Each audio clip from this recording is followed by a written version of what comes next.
వస్తున్న భూ కబ్జా ఆరోపణలు పూర్తిగా నిరాధారమని మంత్రి వాసంశెట్టి సుభాష్ స్పష్టం చేశారు. ఆధారాలు ఉంటే అధికారులు ముందుంచాలని, మీడియా వేదికగా అసత్య ప్రచారాలు చేయడం సరికాదని అన్నారు.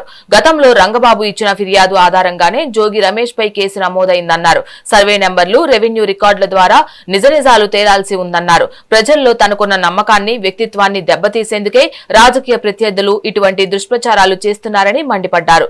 చట్టబద్దమైన మార్గాలను వదిలి బురద జల్లే ప్రయత్నాలు చేస్తే చట్టపరంగా కఠిన చర్యలు తీసుకుంటానని మంత్రి హెచ్చరించారు.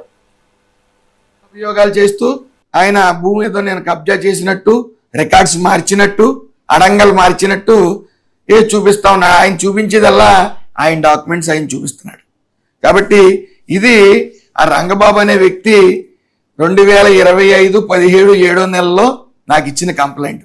అందులో జోగి రమేష్ అనుచరులు అతని భూమి కబ్జా చేయబోతున్నారని చెప్పి ఆయన ఇచ్చిన కంప్లైంట్.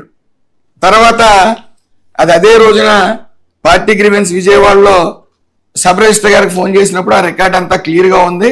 ఇతనికి ఇదే పని, అంత మనందరికీ కంప్లైంట్లు పెడతా ఉంటాడు, ఇతనికి పని పాట లేదండి, ఇతని మానసిక స్థితి కూడా అంత కరెక్ట్ కాదని చెప్పి ఆయన చెప్పడంతో అదే విషయం ఆయనతో చెప్తే అతను వాదోపవాదాలకు దిగినప్పుడు కొద్ది కోప్పడిన మాట వాస్తవం.